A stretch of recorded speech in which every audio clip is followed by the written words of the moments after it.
Sabay-sabay natin alamin ang mga kaganapan na nangyayari sa ating bansa.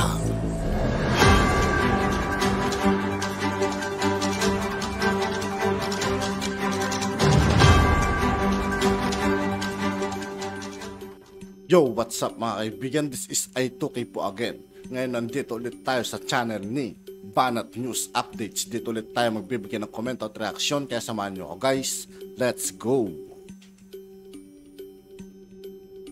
Natin ngayon, ito po, no? Sumagot na po si VP Sara Duterte sa budget interview. Sa budget interview po ng ating First Lady Lisa Araneta Marcos. Yan.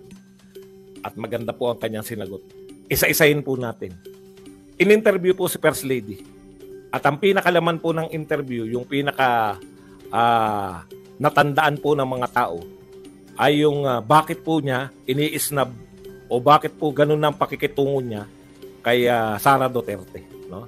Dahil si Sara Duterte daw, bilang Vice President, ay nakita niya na ngumingiti o tumatawa habang sinasabi ng doon sa rally, hindi po tinukoy, di ba? Sinabi lang, habang sinasabihan na bangag ang kanyang asawa, ay bigla raw pumunta yung camera at hindi niya raw matatanggap. Bad shot ka na. Ayun po yung pinaka di ba? Yung iba po, na yan, mga pinaubaya na po natin sa mga bading. Yung pagsagot, yung ibang mga issue katulad ng kung ano man yun. Kasi pang bading dong, mga samaan lang nila ng loob, mga bading-bading issue na lang. Okay. Sa madaling salita, sumagot na po. Sabi naman sa inyo, mga Duterte, masarap suportahan. Kasi hindi ka po niya ihahang. Hindi po yan, wala po sa ugali ng Duterte na pag may questionable, no? Hahayaan lang, baka makalimutan. Lilipas din yan. Ha? Wala po sa ugali ng Duterte yun. Pag nag-akusa kayo, sasagot po yung mga Duterte. Hindi po ba napakasarap na suportahan yung mga sinusuportahan mo? Malinaw sa inyong mga supporter kung ano yung pinaglalaban? Di po ba? Kasi mahirap po yung pati yung mga supporter po siya walang alam na dahil wag na tayong sumagot diyan. Lilipas din yan. O, yun po ang katotohanan. Eh. Okay. Ito po ang sagot ng ating pangalawang Pangulo. Tandaan po nyo, dahil po maraming fans club pala to. Ngayon ko lang po natuklasan.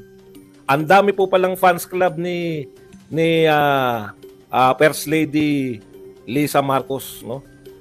Kasi biglang ang dami na pong nanawagan. Tumawa lang si VP Sara.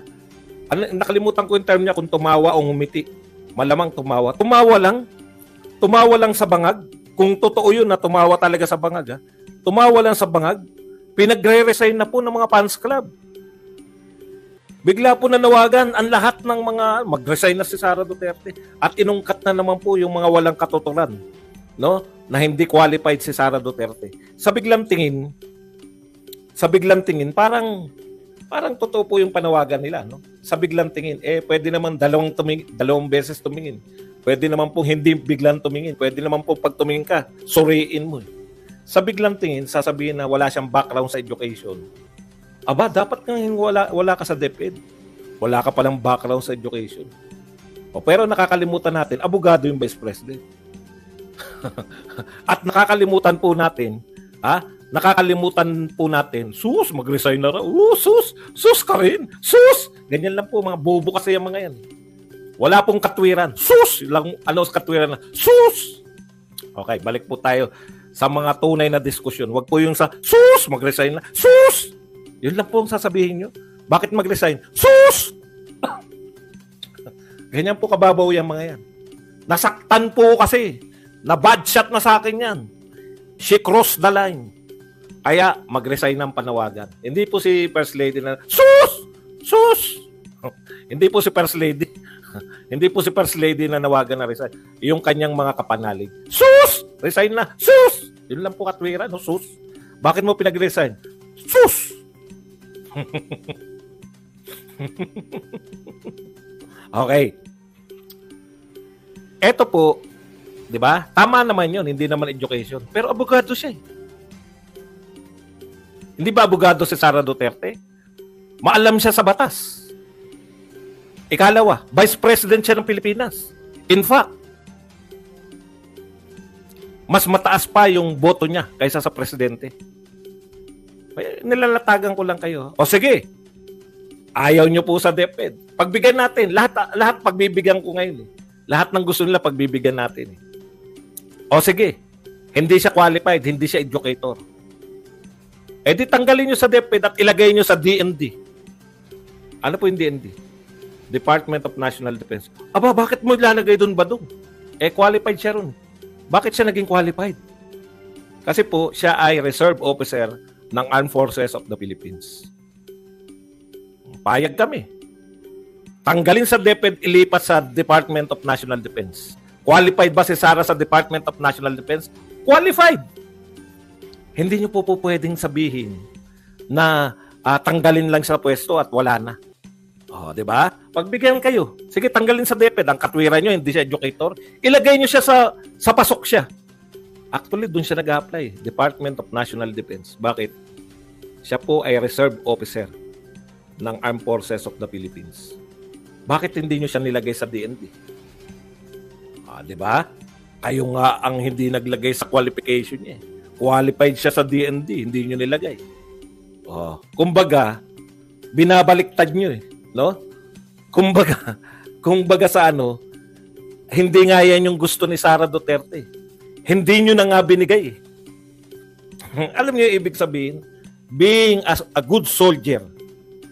Yun yung training nila, di ba? Maging sumunod.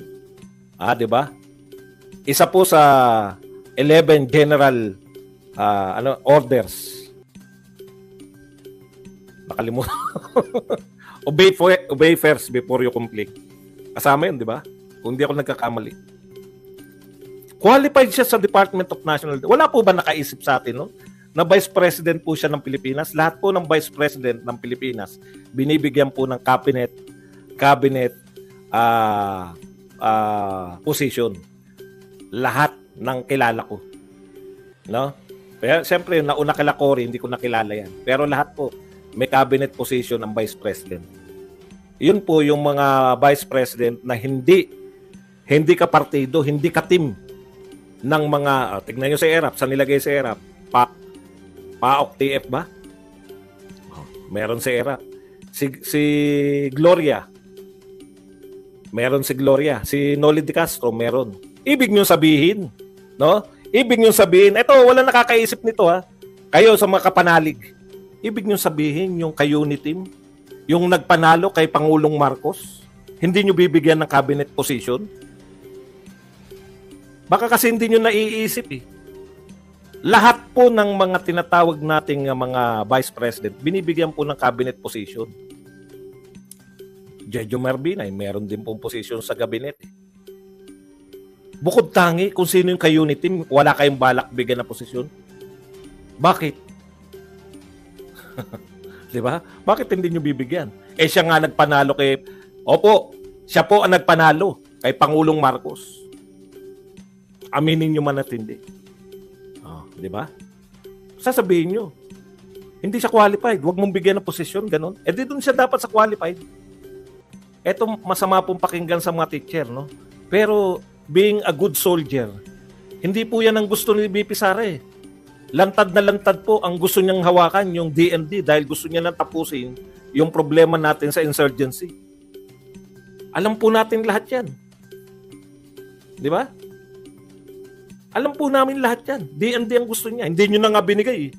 Tapos ngayon, nasa DepEd. Pero yun yung si Noli de Castro, merong cabinet opposition. Samantalang hindi ka partido yan. Kanino ba si de Castro? Sinong presidente no si de Castro? Hindi po yan hindi po yan kapartido ng nanalong presidente. Kasi si Sara Duterte lang yung kapartido O kasamang tumakbo Imposible, di ba? Yun ang gusto ninyo. Imposible. Pwede ba naman yun? Sa tingin niyo yung mga tao, hindi papalag? Bakit nyo tatanggalin yan? Mas mataas pa nga boto sa inyo yan. Bakit nyo pinagre-resign? Kayo mag-resign. Ay, oo nga pala, yung mga nananawagan, wala nga palang posisyon. Mga amuyong lang pala yung mga yun. Kapartido ba ni GMA si Noli de Castro? Hindi po. Ang Vice President ni GMA si ano eh. See? Kaya po, imposible po yun. Pwede po yun ililipat sa DND, tatanggalin si Gibo. Qualified siya ron. Wala na kayo makakatwiran. Ayaw nyo rin. Di ba? Ayaw nyo rin yan eh. Pinaiikot nyo kami, hindi naman kami mga bobo. Ano kami, si Mike Abbott, tsaka si Coach Janet? Hindi kami ganun. Kaya namin sagutin yan. Pag re-resign ninyo, bakit? Walang karapatan ang nagpanalo sa Pangulo na magkaroon ng cabinet position? Hindi nyo kayang sagutin yan, no?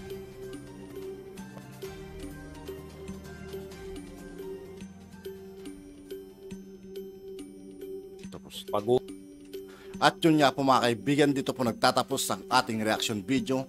Muli ako po si I2K ng Sundalo ng Dunggalo. Maraming salamat sa patuloy na pagsuporta. Yeah, peace out.